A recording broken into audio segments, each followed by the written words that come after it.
symbolically, this makes Putin look weak. It makes him look like he can't. He started what he described as a special military operation. He even prosecuted people who called it a war. If you called this thing a war, you would sentence to jail for 8 years.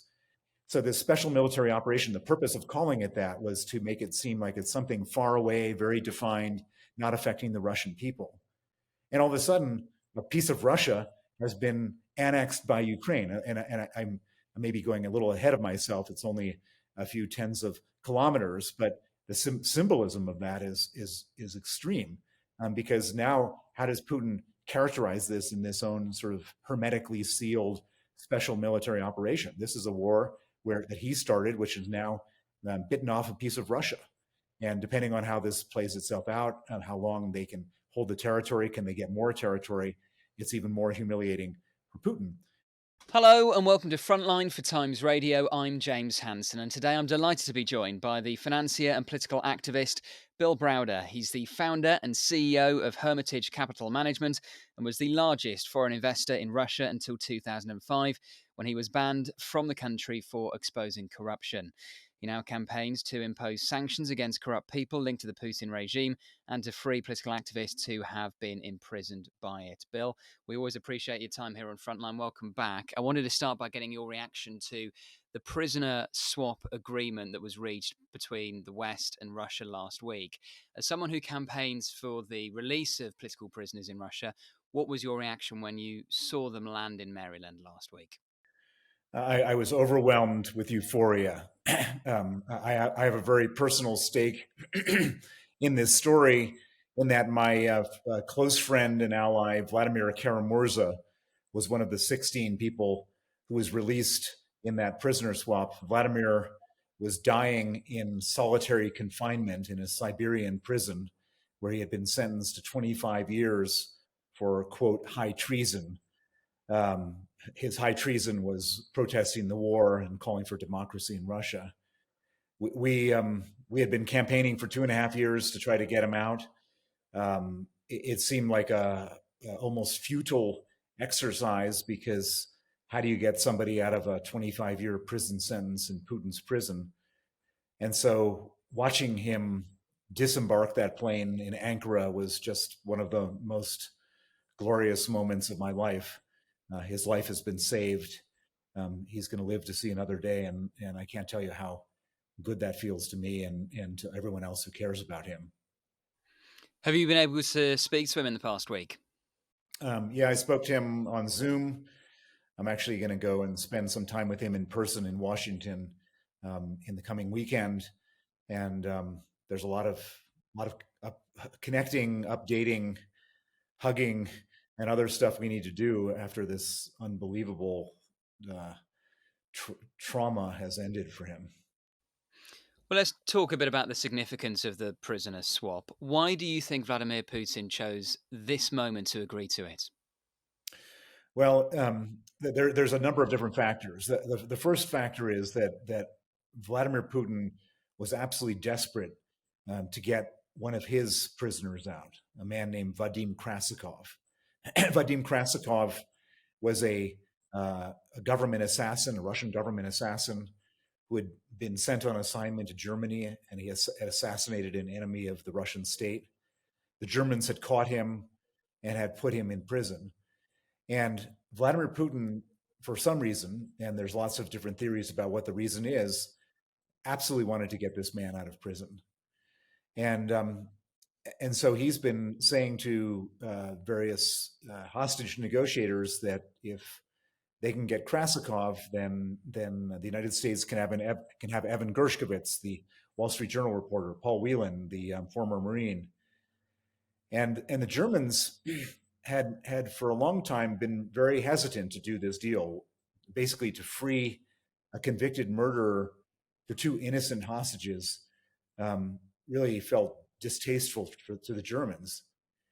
And over some period of time, the Germans were convinced that if they could elevate this to a higher calling, in other words, not just take two hostages, but to release a bunch of political prisoners, like had been done with Nathan Sharansky and Vladimir Bukovsky, famous Soviet dissidents, then perhaps it wouldn't be so distasteful. And so this negotiation had been going on for a long time between three countries, between the United States, Russia, and Germany. At the same time, Putin, as much as he wanted his murder, he also didn't want to do any favors for Biden, who was running against Trump. And as many people know, Putin very strongly favors Trump to be president because he believes that Trump will cut off U.S. funding for Ukraine.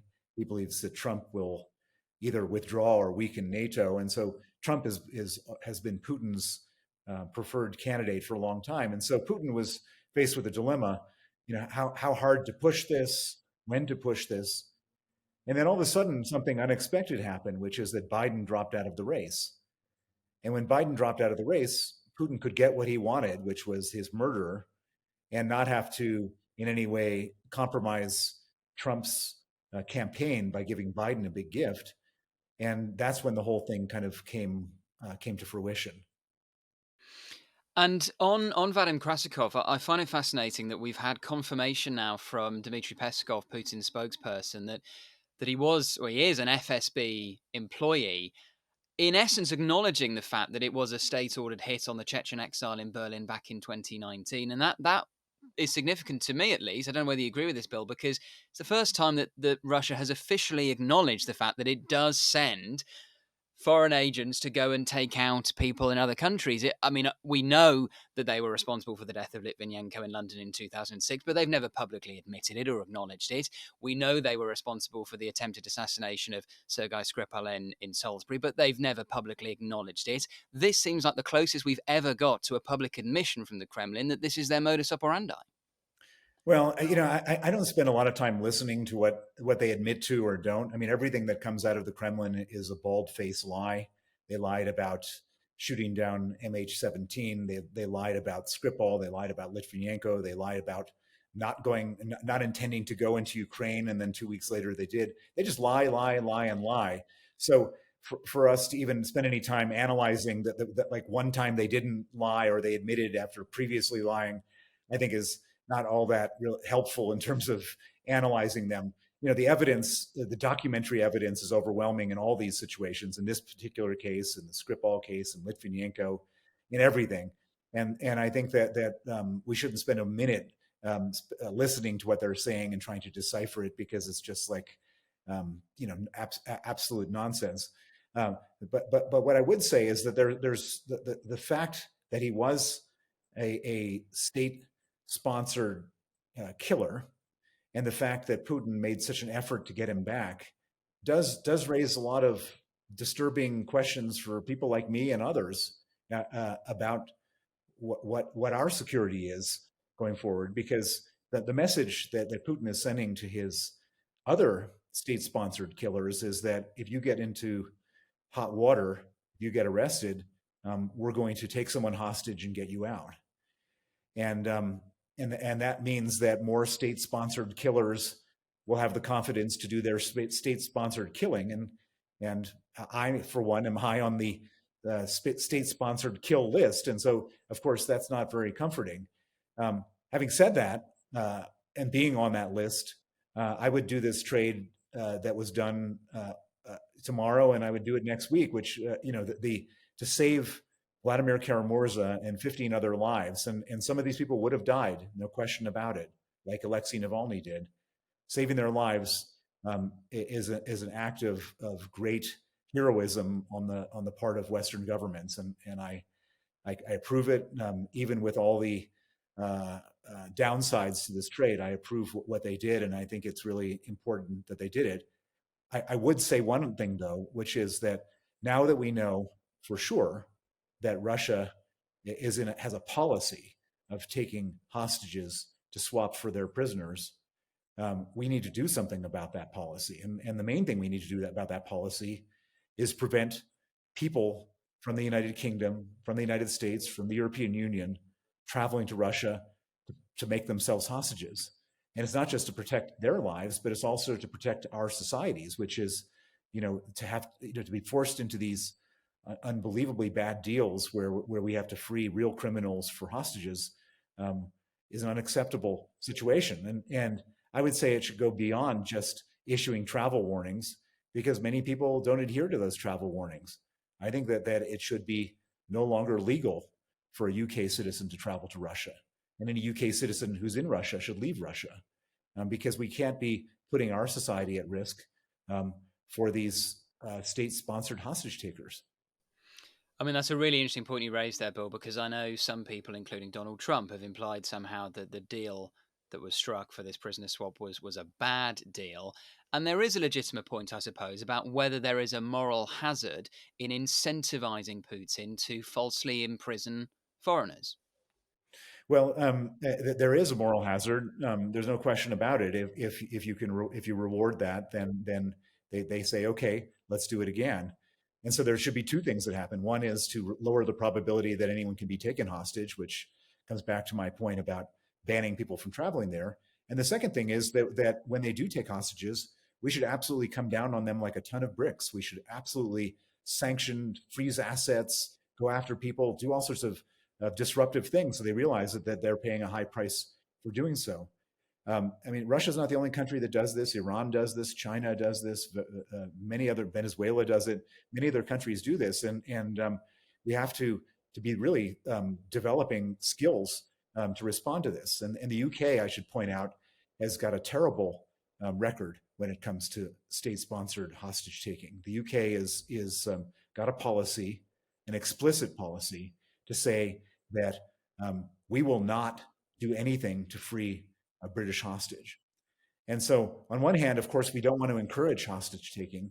On the other hand, to leave our hostages completely at the mercy of these dictators, that can't be the right answer either. And I should point out that Vladimir Kara-Murza was a British citizen. He was a Russian citizen and a British citizen. And it wasn't the British government that freed Vladimir Kara-Murza. It was the US government. And so we need to kind of come up with a more sophisticated approach to this. I agree that there shouldn't be encouragement for hostage taking, but there should also not be a total abandonment of British citizens when they get taken hostage. There needs to be some kind of more nuanced, subtle, and sophisticated approach towards this thing. I mean, that is fascinating because, a lot of people in Britain would say, yes, that policy may sound harsh, but it's there to protect other people who may be taken hostage, because if you have a policy that you will not negotiate for their release, you break the business model. But you're saying actually the business model is already broken. Well, I'm saying that it's not even a policy, because the way it works is that if you're a British person with a blue passport and you get taken hostage, one of two things happen. Either you're left to sort of rot in prison forever and possibly die in a foreign prison, or you're lucky enough to have a husband, a wife, a best friend, or someone like that who's going to make life so unpleasant for the government that they then deviate from that policy in one specific case. And Nazanin Zaghari-Ratcliffe is a good example. We have a policy of not negotiating. And then Richard Ratcliffe, Nazanin's husband, went on a hunger strike in front of the Foreign Office, and then eventually they ended up paying a ransom, a pretty large ransom, in order to get her back. And I think that there needs to be something in between, which is that there's no policy, which we have a subtle approach towards this. There should be, like the United States has, a special person in the government who deals with these things. And the United States has a man, his name is Roger Carstens. He's the president's special envoy for hostage affairs. He's a former Army Ranger. And his job is to, when there's an American hostage, to use all the power of the US government, either punishment power or in some cases, negotiating with these people to figure out how to release their hostages. The British government doesn't have anything like that. The British government, all they have is what they call the consular office.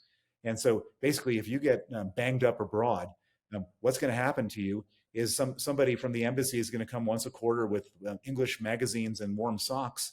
And that's the extent of the British government's involvement in this whole thing. How will Vladimir Putin be selling this agreement back home in Russia? It was notable that he was there on the tarmac to greet Vadim Krasikov, gave him a big hug, made a big play of it. How much will that be being trumpeted in Russia? Well, I mean, the thing you have to understand about Russia is there's no politics in Russia. In other words, it's a dictatorship. It's a totalitarian state. And so it's not like he needs to be reelected or or he needs higher approval ratings. He's he runs the country with an absolute iron fist. If you say one bad word about him, you end up in prison. If you say 100 bad words about him, you get a 25-year sentence, like Vladimir Karamurza. And so it kind of doesn't matter, because any reasonable person watching that image of a convicted murderer walking down the stairs of an airplane and hugging the president would probably feel some distaste towards that. I don't know how you could think anything other than that. And of course, Putin doesn't do all the hugging for the Russian public. He's doing the hugging for the other assassins to say, look, if you get in trouble, I'm going to take care of you. That's the audience he's directing his efforts towards. There was a lot of speculation that the prisoner swap agreement was originally meant to include Alexei Navalny. Obviously, he died in a Russian prison back in February. Do you think the fact that he died before this agreement could be reached is a sign that even for Putin, he simply couldn't stomach seeing his arch enemy walking free? Well, I think the answer is yes, but I would characterize it slightly differently. I think that the Germans said to the Russians, if you want your murderer back, we have to have Alexei Navalny. And as much as Putin wanted his murderer back, he didn't want Alexei Navalny free, because Alexei Navalny can snap his fingers and a million people would show up on the streets. And so Putin had a dilemma. He desperately wanted his guy back, but at the same, he desperately didn't want Navalny out. And so what did he do? He killed Navalny. And by killing Navalny, he knew that eventually the Germans would come up with another list of political prisoners that was satisfying to them. And then he wouldn't have the problem of Navalny out and free and calling Russians to the streets. And so tragically, and it really is very upsetting to think about, the negotiation to free Alexei Navalny was the negotiation that ended up having Putin kill Alexei Navalny, in my opinion. There's been a lot of focus on Vadim Krasikov. Just tell us a bit about some of the other Russian prisoners who were released as part of this agreement. Well, so there was Ilya Yashin. Actually, let me back up. You're talking about the Russian prisoners freed from the West. So yes, so on that side, the Krasikov was the really villainous one. The rest of them were effectively either spies, money launderers, or people involved in arms trade. I think the second most important prisoner was an interesting character. He was a person who had been pretending to be a Brazilian academic, who was at a research institution in Norway, who was actually a Russian spy, and he was caught. And normally, what happens if you're a member of the diplomatic corps, if you're in the embassy and you get caught as a spy, they just deport you. But he was what they call an illegal. He wasn't officially affiliated with the Russian government, and so he was in jail. And so and I think he was somebody important to them. He was a part of their whole system. And so they wanted him kind of badly, nothing like Krasikov. And I think throwing him into the mix was totally innocuous. If he had been an embassy official, he would have been deported. So I don't have any strong feelings about that. Similarly, there were two people arrested in Slovenia on the same type of situation. They were pretending to be, I think, Argentine people speaking Spanish, living in Slovenia and doing spying there. And they released them. There's a couple of other nasty characters who had been convicted of financial fraud in the United States. I think there was a hacker who was the son of a Russian senator named Selezniev, who was released. There was a Bitcoin scammer and somebody who had been involved in exporting technology or bypassing the restrictions on technology exports for military purposes. All these other characters are sort of relatively innocuous. I mean, I'm sure it's not pleasant for the U.S. Department of Justice prosecutor who spent his career prosecuting the money launderers or the crypto scammers. And I'm sure that's not a very nice thing to see those guys go free. But these are not like villainous people who kill. These are just sort of unpleasant, white collar criminals. But the Krasikov is the really unpleasant one, and that's the one Putin wanted most, and that's the one that worried everybody most, that he's now out and free. Let's come on to the latest on the war in Ukraine. And I suppose, first of all, Bill, do you think there's any significance in terms of the prisoner agreement on the war in Ukraine? I don't think it has any real impact on the war in Ukraine. I mean, I think that the war in Ukraine is going on and it will continue to go on. Putin needs this war in order to stay sort of firmly in power. He needs to show everybody that he's a strong man, and this war does that for him. The Ukrainians are not going to give up territory nor give up in any way, because if they do, we know the brutality and the murder and rape and other terrible things that they do in occupied Ukraine. And so right now, what you have is both sides firmly dug in, and there's no end to this war in sight, in my opinion. I mean, I asked that because I've heard one or two people suggest that somehow the prisoner agreement may show that negotiations are possible between Russia and the West when it comes to Ukraine. The problem, I suppose, with that is most of the people who are suggesting negotiations are implicitly saying that would involve Ukraine ceding sovereign territory. Well, there are no negotiations. I mean, the only negotiation that should be had is a withdrawal agreement from Ukraine. That if Russia agrees to withdraw their troops from Ukrainian sovereign territory, then the negotiation should be, and under what conditions they withdraw their troops. Um, any other negotiation doesn't make any sense. I mean, Russia invaded. Russia should withdraw. Should withdraw. There's no anybody suggesting otherwise is just suggesting capitulation, and capitulation and appeasement only leads to, other terrible things. Putin doesn't view compromise and weakness as a way of de-escalating. He gets more excited and more enraged and more aggressive when he sees weakness. Let's talk about a major development over the past few days, which is a Ukrainian incursion into the Kursk Oblast of Russia. If you're Vladimir Putin sitting in the Kremlin, is that what really concerns you when the war physically comes to Russian territory? I think this is a dramatic development, and something which both symbolically and militarily really has huge implications. Symbolically, this makes Putin look weak. It makes him look like he can't. He started what he described as a special military operation. He even prosecuted people who called it a war. If you called this thing a war, you would sentence to jail to 8 years. So this special military operation, the purpose of calling it that was to make it seem like it's something far away, very defined, not affecting the Russian people. And all of a sudden, a piece of Russia has been annexed by Ukraine. I'm maybe going a little ahead of myself. It's only a few tens of kilometers, but the symbolism of that is extreme, because now how does Putin characterize this in this own sort of hermetically sealed special military operation? This is a war that he started, which is now bitten off a piece of Russia. And depending on how this plays itself out and how long they can hold the territory, can they get more territory, it's even more humiliating for Putin. The other thing it does is it means that Russia has to sort of reevaluate where they're allocating their limited resources. And of course, Russia is a much bigger country than Ukraine. They've got many more troops and much more equipment. But all of a sudden, now that if they don't do something to stop this advance, which means pulling people out of aggressing in Ukraine, it could get worse for them.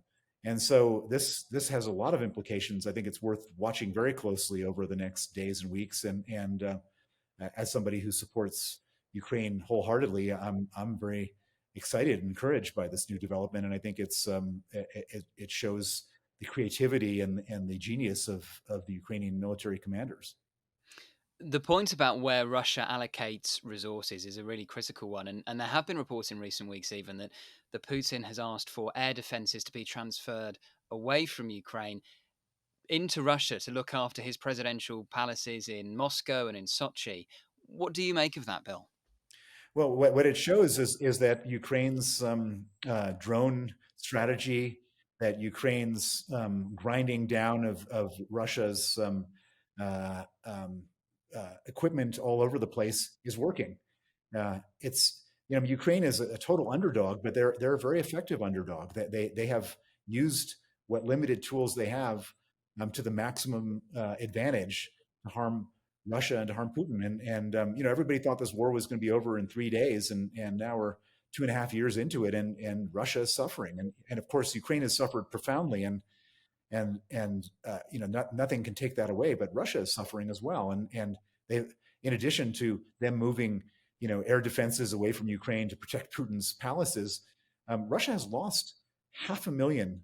I think the number is going close to 600,000 soldiers, according to Ukrainian estimates. I mean, 1,000 a day.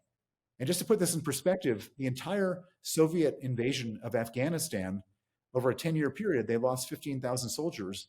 They've lost 600,000 now, or 580,000, or whatever the accurate number is, but a huge, huge number.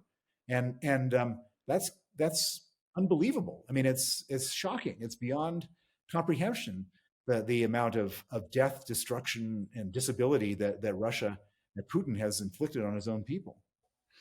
I suppose that does raise the question, though. Why is Putin not paying the political price at home for the casualty rate that the Soviets did for the casualty rate in Afghanistan?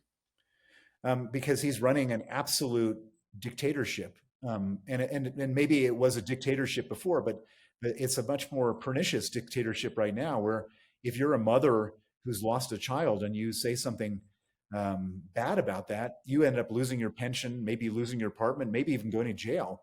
And so everybody is just sitting in absolute terror and fear and heartbreak about what's happened, and there's nothing they can do about it. And there is some Putin has sort of reallocated the pain towards the least politically influential people, to the extent that there's any politics. What he's done is he's subjected the poorest, the most minority people in Russia to the death and destruction. So if you're in Buryatia or Ingushetia or some very far away place from Moscow, there's a very high chance that your children or your brother or yourself are somehow affected by this. If you're in Moscow and St. Petersburg, where the wealthy people are, there's a much lower chance. But at the end of the day, everybody is affected by this. It doesn't bypass anybody, and the cemeteries are full in all sorts of places in Moscow by dead people, and sooner or later that has to have an effect. But as long as there is the risk of retaliation by the state, everybody is just keeping quiet. And do you think, Bill, we might be close to Putin being forced to resort to calling up young men from the big cities of Moscow and St. Petersburg? And if he does that, is that really the moment of maximum political peril for him? Well, at the moment right now, what he's doing is he's paying more and more money to pay people to go to fight in the war. And so again, you get the poor people who are ready to do almost anything for money. And so the amount of payment to people to fight in the war has gone up by several 100%, because they're sort of scraping the bottom of the barrel. But eventually they will have to do a conscription. And as they do that conscription, then there is, no matter what, I mean, if you're going to die in war, you have a much better, you're not so worried about protesting being called off to battle. And so I think that that's why he's trying to avoid it, is he knows that even with his repression, if they do a general conscription in this pointless war, that does put him at some risk of people getting angry and doing stuff. Bill Browder, we always appreciate your time. Thank you so much for joining us today on Frontline. Thank you.